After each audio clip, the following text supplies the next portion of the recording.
Good evening. This is my new poem, specially dedicated to a special man. He knows who he is. It's called Chicken Chopped Liver.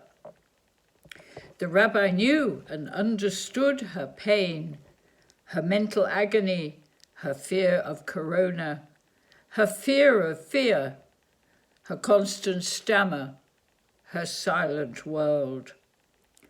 Her doctor, looking at her past record, repeated a 2-milligram pill for depression. In 2007, it had been 30 milligrams, but not thankfully for the panic of corona, but for her severe 3-year breakdown, or should I say breakthrough. The wrong medication prescribed in 2020.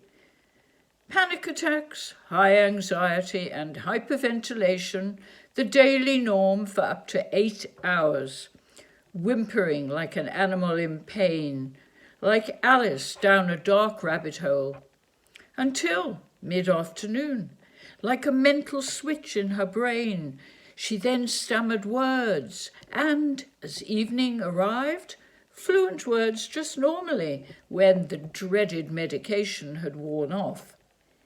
He knew she feared virtual technology, fear of the new global technological world, fear of the unknown future, her future.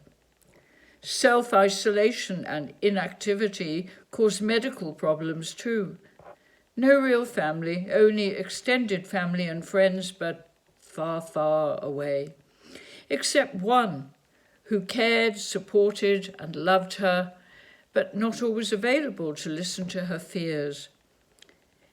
Encouraging words from a spiritual mentor, kind words and support on the phone, searching for the key to her mind, to unlock her negative thoughts into positive ones, to open up her mind to becoming her old vital self. Knowing her global world could never be as before, how to release her from her self-inflicted silent dark world. Memories of 2007 to 2009. Another era, another life, another career. Long ago and far away in her subconscious. But flashes of her breakdown had resurfaced. Horrific memories of mental abuse. Her dreaded fears returned to haunt her. She had suffered 9 months of agoraphobia. She had suffered 9 months of stammering. She'd thrown out almost all her precious photographs. Her beautiful clothes from Paris went too. An invisible shell, fallen like Humpty Dumpty.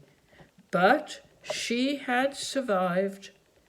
Like the phoenix, she had risen again, an active public international life, an award-winning radio broadcaster, a Rotary Award winner for community services, host of her own monthly salon, a spoken word salon, her own YouTube channel, her international travel and performances abroad, her interviewing interesting, carefully selected characters at home and abroad, even in Italian and French, and social networking on and offline, her achievements all after her breakthrough. She had survived being invisible, without identity, without self-esteem. She had written and spoken about her lost years, to inspire others in the dark void of life. Now she had to inspire herself, rise again to the challenge. She had become a better being. If he were alive today, ironically, she would thank her manipulating ex-husband who had had the power to abuse, steal, and break her into pieces. The rabbi did not know these details. She had interviewed him. He certainly had not interviewed her. He had merely shown an interest in her as a member of his community, even as her guest on the community radio. He knew she was special, different, a colourful character, a fashionista, her advanced style, her sultana style. The wise rabbi thought and reflected. His role was head of his faithful community. He knew she was a cultural Jew, interested in 1492 and the ensuing diaspora, not a religious practicing one. Eureka! He phoned her on a Thursday. Curious? She answered when she saw his name. He announced he would be passing in 3 minutes with chicken chopped liver. Wow! A delivery from London, obviously for the eve of the Sabbath, Friday night. He had remembered a couple of years on a Friday night she had mentioned her late mother's delicious homemade chicken chopped liver, crackers, dill pickles with chopped liver on rye or challah bread. Sheer nostalgia until her late teens. Now only a faded memory. It was a rare sunny day that Thursday, 2:30, and no appetite. A precious jar of crackers, pickles languished in the fridge. New York-style bagels, too. The rabbi's car purred up from the other side of the city. He wound down the car window.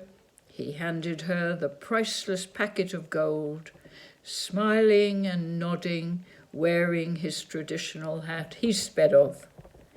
Tears welled up with gratitude, tears she had not shed for years. A kind gesture in a time of need, a historic time of global self-isolation. Her normal speech returned that day. Thank you.